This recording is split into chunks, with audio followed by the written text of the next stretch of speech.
ไม่สุงค่ะเมื่อในเป็นวันที่12เดือนธันวาคมที่8ปี2026ในตอนแรกข่าวใส่หมอหอมมีข่าว2ตอนที่มาเปิ้นเผาค่ะ ก่อนตั้งเปิ้นได้ก็เฮาค่ะมาถ่วมด้วยข่าวโคในค่ะแค่ปล่อยลงมาเจ็ดขึ้นกว่าเด้ออากาศซากลางหาวก้อยกะอำเป็นการมีหลวงพงแตกในลองตั้งไล่โหย่อยๆมันเป็นหือในเฮามาถ่อมด้วยกว่าเป็นตอนค่ะตอนที่1คอมมอนเลยเปิงเป็นมื้อค่ำคืนวันที่10เดือนธันวาคมที่8ปี2026ข้าวยามหมอก8โมงปลาย2มินิค่ะจำหนังข้าวยามในปื้นตีนะคะตีศูนย์ปล่อยหมักหนูไฟอากาศากลางหาวเหวินช้างอันมีว่าอยู่ที่เหนือโกนไหล้ำตั้งปอดตอนใต้ของเมืองแขกเพราะว่าปล่อยขึ้นกว่าเนอฟ้าไล่หมอก85จากกันอำนั้นก็หมอก1มินิครึ่งนั่นก้อยไหนไล่เกิดขึ้นเปิงเป็นลวงแปลกเปิงหลากหลายเนออากาศากลางหาวค่ะเอากว่าเอามาเนี่ยก็ถึงที่เฮ็ดให้หมักหนูไฟเนี่ยมีหลวงโพ่งแตกค่ะ เฮ็ดให้หมักหนูไฟหวานลาวปลอมว่าซังว่าจังได๋ได้มันสิกมันขาดมันแตกมันก๋วยลงกว่าเฮ็ดจังได๋คะกำในตอนที่2ค่ะลาวปลอมตีอันหายแลเป้าหมายลองต้งหนึ่งในปอกำในค่ะลาวเทียมลาวปลอมสื่อสาร China Chat 4B ในเนาะเขาก็มีเยื่องอ่านเดกว่าค่ะอันนี้ก็เดี๋ยวเลยว่าจั่งเหอเฮ็ดทางออกมาเปิดตาเอาคืนกว่าเหนือกว่าค่ายสู่กึ่งลาวตู้ลาวปลอมเหนือฟ้า GTO ค่ะเปิดตาใจในลวงตรงหนึ่งการสื่อสารลวงฝ่ายเสียงลองออมล่มเรดิโอลองเงาหางเสียงและลองส่งข้อมูลต่างวัยว่าโฮมป้าถึงลองตรงหนึ่งฝ่ายลองมันกึ้มไหลเจ้าไหนค่ะ กำในมาเทียงตอนที่3ค่ะอยู่ที่ห้องการข่าวสิ้นหัวเนี่ยค่ะเนาะก็ออกมายืนยันว่าลวงปล่อยหมักหนูไฟเคินฟ้าในปอกกำไดแต่เดี๋ยวเลยว่าล่มโจมแต่อ่ำอ่องม้านย้อนก็เพราะว่ามันมีลวงผิดปกติในระบบเมื่อพ้องตีหมินขึ้นนั่นน่ะเนาะและเมื่อเหลียวได้ตั้งฝ่ายผู้เกี่ยวข้องเขาเนี่ยก็ตึกหาข้อมูลลวงเทคนิคย้อนหังแล้วมันเป็นกว่าจังไหนว่าสังว่าเจ้าหน้ายเฮ็ดให้ค่ะไล่ฮู้ว่าโครงการละลายโครงการค่ะเนาะอำว่าที่เป็น CALT และฝ่ายค้นคว้าเทคโนโลยีเมืองแค CASC ไล่ตั้งกกรรมการเปิดดาเดหาข้อมูลสักเสนหลักฐานมันในโปรแกรมไหนเฮ็ดจังได๋ค่ะนับตั้งแต่ลองโพ่งแตกโปรแกรมที่2ของหมักหนูไฟลองมาส 7A ค่ะเนาะแต่จะเมื่อเปิดตัวใจการใช้งานมาเมื่อปี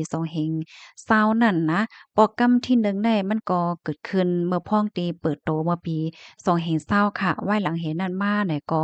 ออกมาอยู่ตาสีเนี่ยค่ะเนาะถึงตีมาเปลี่ยนแทงในโปรแกรมไหนเฮ็ดจังได๋ได้เลยว่าโปรแกรมไหนเป็นโปรแกรมที่2ตีอัน อำอองม้านในนั้นน่ะแหนะพอเฮามาด้วยปานมื้อเหลียวในเมืองมหาอำนาจเขาละหลายเมืองค่ะเนาะเปิ้นเนี่ยก็คัดสายส่งบักโนไฟส่งเครื่องเลเพียนอากาศากลางหาวแหละจังไหนแหน่เคินกว่าเนอต้องฟ้าเคินกว่าเนอเลอลาวแหละจังไหนตั้งนำตั้งหลายเนี่ยค่ะเนาะมันก็ได้คืนป๊อกที่1ป๊อกที่2เนี่ยค่ะนะเหมือนจังหนัง Long March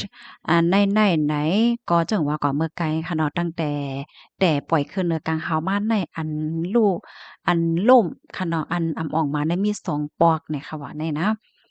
ค่ะตอนนี้เด็กก็มีหนังไหนพี่น้องเฮาค่ะหันถึงจังหือพองค่ะเกี่ยวกับไปลองไหนก็ปันตั้งหันถึงมาไล่เนี่ยค่ะเฮาก็เพราะว่าเฮาค่ะมาด้วยมื้อเหลียวในค่ะเมืองมหาอำนาจเขาได้เนาะเปิ้นก็กว่าเฮ็ดเคินเด้ออากาศากลางหาวเฮ็ดจังเนี่ยเฮแลกำในเปิ้นก็ส่งป่นส่งเครื่องใจโคตื้อแหละจังไหนก็ปันโปดเฮาก็หาป่นพรเหนือป่นเฮ็ดจังไหนก็มีเฮ็ดเนี่ยเนาะ อันที่ภูมิพลพ่อนเขาก็อยู่ไว้เนินนั่นในก็เปิดตาเลยเพียนอากาศากลางขาวนั่นยาวจังไหนคะหรือสิว่ากว่าเฮ็ดเฮิรนอยู่เหนืออากาศากลางขาวยาวอันใดซ้ำเปิ้นก็ซ้ำมียังอ่านที่ก่อนเนินเลินเนินลาวเฮ็ดจังไหนเที่ยงให้แหน่ดอกอะโลแหเพราะว่าลาวจังไหนเนี่ยพี่น้องเขาเจ้าสนใจค่ะพี่น้องแต้วมันเจ้าก็ได้ว่าโอ้มันเป็นไรคะโยกโกนขึ้นกว่าเนินเลินแน่ๆเป็นไรเปิ้นก็มาค่ะลูกนะ พอเข้ามาด้วยในอากาศซากกะขาวในกำผาลงในเนาะมันก็จะมีลกลมฟ้าเอ่อพอเข้ามาด้วยนะลมฟ้าและลูกเหลือน่ะอยู่จำกันเนาะปยก็ห่ำติมาแทงลาวอังกานจังเนี่ยลาวอังกานแน่ก็เปิ้นมียังอ่านดีกว่าเหมือนกันเฮ็ดจังได๋คะนี่นะ ลูกดีข้าวเง้าโหในสีและกำในเฮาคามาถ่อมด้วยข้าวเง้าแทงโหหนึ่งนางก็ในก่อยเฮ็ดไว้กับโตเพราะว่าเปิ้นทัดก็ทัดมาเย้าในเจิงไหนมันนางไหลตั้งอันวัดอันที่มันนางเอากว่านั้นอำใจก็เหลียวกันเมื่อวันที่10เดือนธันวาคมที่8ปี2026เนี่ยมีข่าวออกมาว่าภูมิพลพรโคงปลีกเมืองสระบุรีและฮับตึงลาตีเจ้านาตีลุ่มขนาดลุ่มเจอเว้งว่ามีนางยิ่งอันหลีถังเทิมก็นึงเขามาเฮ็ดไว้กับโตเนี่ยค่ะ เลยฮู้ว่าเป็นเจ้าเล่าวเนี่ยเอาย่อก็เอาป้าลูกยิ่งอายุ10ขวบมาจอมกันดั้งนายโพพิงอายุ45ปีมันนางในเลยเอาไว้กับโตเนี่ยค่ะก็มายืนเฮ็ดวัดไว้อันใหม่ก็เพราะว่ามันเก่าแห้งหนายาวโดยสำป้อมหันโตหมาย13โตจื้อว่าหังว่าในก็บ่ฮู้เย้าเฮ็ดจั่งใดเนาะตั้งฝ่ายภูมิพลพรเขาเนี่ยก็คัดใจตองถามข้อมูลส่วนตัวมันนางค่ะเนาะว่าได้เป็นป้อแม่สูจื้อว่าจั่งหืออายุไลกาหือว่าเนี่ยเปิ้นถามจังได๋นั่นน่ะก้อยก็ว่ามันนางซ้ำจังตอบไลค่ะ เพราะว่ามันตอบระยะเนี่ยเปิ้นก็ถางเถิมแล้วค่ะเนาะถัดก็ถัดมาแหวก็เลยฮู้ว่าก้นในวัดไหวและนางก็อันมานั่นไหนมันเหมือนกันเนาะมันใจก็เหลียวกันแท้ไหนถามกว่าถามกว่าค่ะเนาะ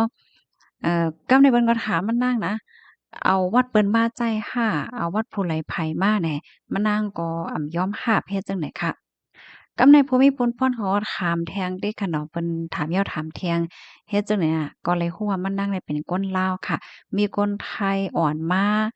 จอมกัน2ก้อค่ะ เป็นนางยิ่ง1ก็เลยพอใจ1ก้อ